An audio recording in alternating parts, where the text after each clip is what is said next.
Okay, so you've heard about climate change and that it's a big deal.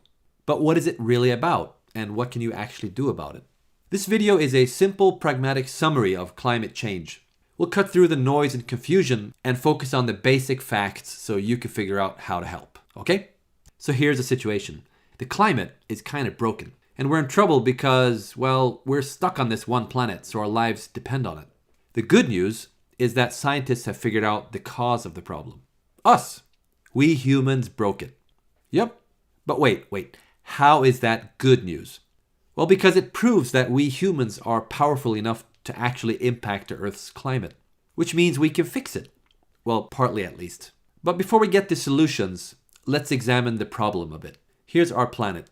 For thousands of years, our average surface temperature has been mostly stable. But now, just the past few decades, it has shot up. By the way, this graph and everything else in the video has references. Check the description below for links. On a geological timescale, that's crazy fast. We've never been at this level in the history of mankind, and it keeps climbing. We call this global warming because, well, that's exactly what it is. But wait, a few degrees warmer? Who cares? It's a global average. You might not even notice the difference locally. Well, actually, it has nasty consequences. When oceans get hotter, they expand, so sea levels rise. The heat also melts ice and glaciers sitting on land in places like Greenland and Antarctica, which raises sea levels even further. This rapid change destabilizes the climate. We get flooding, extreme rainfall, extreme storms, a lot of destruction. Other places get extreme drought, which kills crops and causes starvation. We get heat waves, wildfires, water shortage. Basically, bad stuff happening all over the place. Sure, we've always had storms and droughts and stuff from time to time, but global warming makes them more frequent and more extreme. All this climate-related destruction forces more and more millions of people to flee their homes permanently. And where do they go? Even the places that are lucky enough not to be hit by extreme weather, they need to deal with the growing stream of climate refugees showing up at their doorstep. More people fleeing, fewer places to go, that's a recipe for instability and war, which in turn generates even more refugees, compounding the problem. It's like we're passengers on a leaking boat. No matter where the hole is, it's still everyone's problem. As this drama unfolds, how do we react? Some react with denial, some with panic, or shame, or blame. But none of that helps solve the problem, so let's skip that. What does help is doing something. At the very least, it feels better than just worrying. And congrats, you're already doing something. Educating yourself by watching this video. Now, the first step towards solving any problem is to understand its cause. So let's talk about that. Here's our atmosphere, otherwise known as the sky. You've probably heard of the greenhouse effect. Sunlight continuously hits our planet and reflects back out. But greenhouse gases, like carbon dioxide and methane, capture some of that energy and keep it in, like a blanket. That's a good thing, actually, because otherwise the entire Earth would be a frozen ball of ice and you would be a popsicle. These gases have been pretty consistent for thousands of years, giving us a stable climate and enabling convenient things like, well, human civilization. But during the past 50 years or so, carbon dioxide concentration has suddenly increased by 40%. In 800,000 years, it's never been above this line, and now suddenly it jumps to here and keeps rising. Rising CO2 levels. Rising temperature. Coincidence? No. Turns out this is the main cause of global warming. So why is carbon dioxide increasing? All living things are made of carbon. Carbon is neither created nor destroyed, it just cycles around our biosphere as plants and animals live, breathe, and die. So what's with all the extra carbon? Where the heck is that coming from? It all started a century and a half ago when we discovered a really neat party trick. Dig up coal and oil and gas and use it to fuel cars and produce electricity. Wow! These are known as fossil fuels because, well, they come from fossils. Buried carbon from organisms that died millions of years ago. When we dig it up and burn it, we get lots of energy all at once. Great! But a side effect is that we also get carbon dioxide gas. Note an important distinction here. Non-fossil fuel, like burning a tree, does not add carbon dioxide to our system, as long as a new tree grows to replace it. That carbon was already in our biosphere. It is renewable. However, fossil fuels do add carbon dioxide to our system because we dig it up and don't dig it back down again. And so every year we end up adding about 50 billion tons of greenhouse gases to our atmosphere. And about 70% of that is carbon dioxide from burning fossil fuels, mostly coal and oil. And it keeps going up because of more people using more energy. Ha! We found the biggest leak. Now we just need to plug the hole. The second biggest cause of global warming is... Actually, we'll get to that later. Unfortunately, climate change is happening faster than even the most pessimistic climate scientists expected. Why? Because of so-called positive feedback, which, by the way, isn't nearly as positive as it sounds. The biggest feedback loop is water vapor. Hotter oceans cause more evaporation. And water vapor is actually also a greenhouse gas, so that causes further global warming. Second feedback loop, reduced ice cover. Ice reflects sunlight. When that ice cover melts away, more surface is exposed. More heat is sucked in, and global warming increases. Finally, permafrost. Large parts of Siberia, Greenland, Canada, and Alaska are covered in permafrost. Turns out this frozen soil contains lots of greenhouse gas. When it thaws, the buried gases are released, causing even more global warming. So climate change is accelerating because of 3 vicious cycles. It all works together like some kind of evil scheme from a B-movie villain. These feedback loops are almost impossible to stop, so we really need to tackle the root cause. Since burning fossil fuels is the primary cause of global warming, we need to... Stop burning fossil fuels. Thank you. So wait, why are we burning this stuff again? We burn it in power plants to generate electricity. We burn it inside cars and planes to drive them around. We burn it in factories to produce stuff. See the chimneys? Exhaust pipes? Smoke. That's a hint. All this accounts for about 2/3 of the 50 billion tons. And by the way, that smoke is deadly poisonous, so we kind of want to get rid of it anyway. Here's the most fascinating thing. The fossil fuels industry is subsidized. Governments around the world spend about $500 billion per year, 1% of the global GDP, financially supporting the very thing that's killing us. Clearly, change is needed. So what, are we going to erase 200 years of progress? Back to candles and horses? No, of course not, because we've grown really fond of electricity and transport, so that's not going away.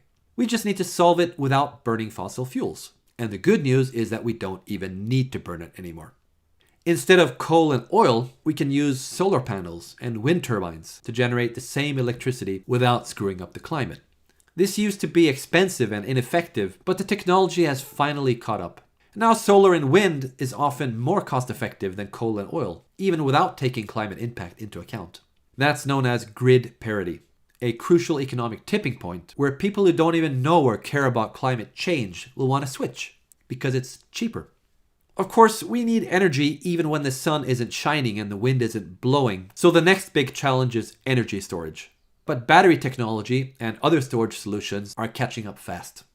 An added bonus to all this is that all countries have free access to sun and wind. It is basically democratized energy, so less need for countries to bicker with each other over unevenly distributed oil reserves and gas pipelines and stuff. Of course, we have other non-fossil energy alternatives too. Nuclear, which of course carries its own risks and challenges. Hydro, biofuel, geothermal. From a global warming perspective, anything is better than burning fossil fuels. Renewable energy is spreading fast, but globally, about 80% of our energy is still based on fossil fuels. So we gotta keep that ball moving. What about transport then? Transport accounts for about 14% of all emissions. 3/4 of that is from fuel cars, including trucks and buses. Oil power plants on wheels. They are worse than planes only because there are so many more of them. But now we have electric cars. Plug it in and charge it up, just like you do with your phone. Range used to be a problem, but now some electric cars can go over 500 kilometers on one charge. And by then you'll need a break anyway. They are still pretty expensive, but prices are coming down fast. Of course, an electric car is only as clean as the electricity it uses. But the difference is that a fuel car will stay dirty forever, while an electric car gets cleaner automatically as the power grid gets cleaner. There's more good stuff going on. More energy efficient appliances, smart energy distribution systems. These things help the climate and lower your electricity bill. Regulation is also catching up, mainly through carbon pricing schemes. For example, tax shifting, where governments charge a carbon emission tax and use that revenue to reduce something else, like income tax or VAT. So these imported bananas are more expensive, but hey, these local apples are cheaper. It's a shift, not a tax increase. When companies end up paying the real cost of their carbon footprint, they find innovative ways to reduce it. Some engineers are even experimenting with carbon capture, which means sucking carbon dioxide from the air and putting it back into the ground, kind of like trees on steroids. Someday, the whole oil and coal thing will be history, a horror story that we tell our grandchildren. A common misconception about climate change is that lowering our carbon footprint means lowering our living standard. That's actually not true. For example, this is Krakow in Poland. Poland suffers about 50,000 premature deaths per year because of toxic dust from burning coal. Contrast that with this village in Bavaria, which uses 100% renewable energy sources, a combination of solar, wind, hydro, and biofuel. They breathe clean air, produce 5 times the electricity they need, and sell the surplus for a profit. Of course, this is a small village, so it's an unfair comparison, but the trend is clear. This is the future of cities. Better air, less traffic noise, and basically a higher living standard. Remember, roughly 70% of global warming is caused by burning fossil fuels. As we gradually shift to renewable energy to power our houses, cars, and factories, most of that stops. All we have left then is, the second biggest cause of global warming. We destroy a lot of forests to clear space for crops to feed livestock, especially cows. Causes a lot of carbon dioxide as well as methane emissions. In fact, forestry and agriculture adds up to almost a quarter of all greenhouse gas emissions, more than the entire transport industry. A lot of innovation is happening to reduce this, but at the end of the day, we really need to eat less beef. That's a hard sell to some people, but meat lovers, don't panic. Pork and chicken and other meats have 5 to 10 times lower climate impact. Now you may be thinking, okay, so we have a problem, and it's bad, but it's being solved. So why should I do anything?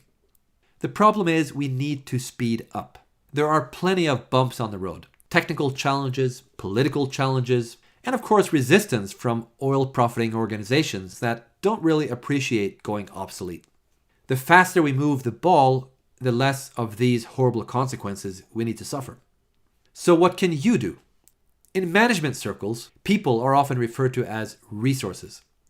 Nah, people aren't resources. People have resources. Money, time, passion, creativity, skills, tools, and of course connections to other people who in turn have their own resources.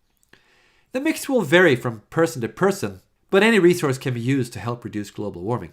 For example, use your personal network by simply spreading this video, and already there you've made a contribution.